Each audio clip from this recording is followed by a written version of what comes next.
We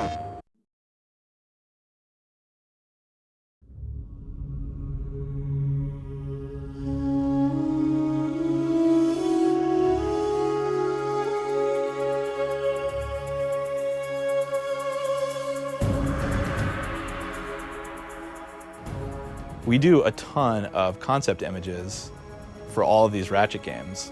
We literally have more worlds and ideas than could ever get into these games. And I remember one of the earliest pieces of concept art we had in this game was the Wigwam. It was just a gorgeous piece of concept art, and it was something that when you showed this to anybody, they looked at that and they said, oh my gosh, we want to have that in the game. Like I remember showing it to our folks back in Burbank. Everybody that saw it was like, oh, this thing is so amazing. I worked up this painting, and it was one of those images that hopefully started to point in a given direction. And I think that's what the team started to gravitate a little bit towards, is that we can have 4 players, we can have these really large epic moments, and we can hopefully make these things work on screen. So we built the large worm, and we built some of the environment, we did some diorama work, and we really started to flesh out what this space is really about and how do we stage this really big moment. I built the model, and we had to tackle a new poly count, a new game scale. In the Ratchet games in the past, we haven't really tackled an enemy that big before. Everyone kind of got together and worked on it and had a clear idea of what a big, scary enemy was going to look like in our game. It's a weird character, you know, it's got like 14 legs and 10 eyes, and she's really long, but she's really big. Because of that, like, you know, we really had to work together closely to get the geometry to sort of do what it needed to do. Essentially became the first new creature that we rigged, like modeled, rigged, and animated in this game. At the time, it was just for this diorama. But we put through all the paces. It was a test run for our whole pipeline for how we were going to handle new creatures and new characters and stuff.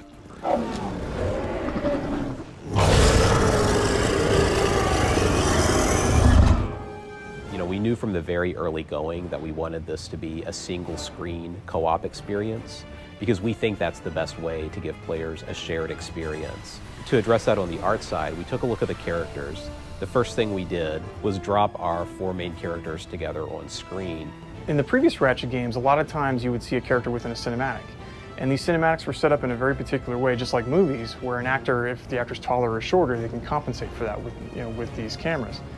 When you're playing all on screen at the same time and you're shooting from one camera angle, you realize that sometimes some tweaks need to be made. So Qwark got a little bit bigger, Clank got actually a little bit bigger as well, and then Ratchet just got a little bit more exaggerated with some of his proportions, just to make sure that he could read against this kind of broad canvas of not only other characters, but these environments as well.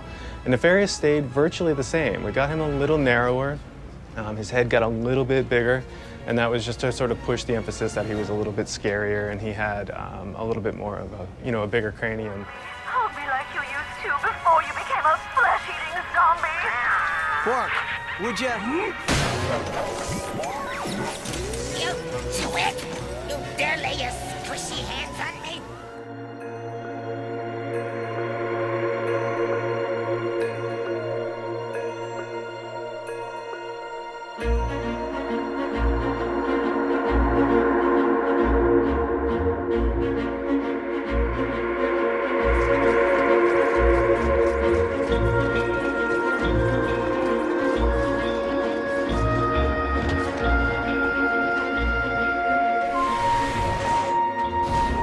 There's definitely a lot of nooks and crannies that I love about this game. There is just this high attention paid to the small things, and for me, growing up on the East Coast, within the Northeast, I have these vivid memories of being on the beach as a kid with my grandparents and going to Newport and stuff like that, where there's docks and ships and everything else. And here we had a level called Octonaut K, which was really the first time we've ever done a seaside town within the Ratchet universe. Overall, we tend to go towards metal and robots and steel. This level has more wood in it than I think any other Ratchet level. It was a real new visual approach for us, and I think as a result we were able to approach it with a really unique take, because I haven't seen any other games do it the way that we have in this game. So, you're fighting jellyfish and you're seeing buoys and ropes and fighting big sea monsters. It's kind of like this ode to that old sea life that's been a lot of fun, to watch come to life. I'm actually starting to like it here. Sure, it's a dangerous planet riddled with murderous robots and exotic predators, but take away all that, and what do you have? A presidential retreat / water park. Can I kill him now? No. I can make it look like an accident. How? Ratchet. All right, no.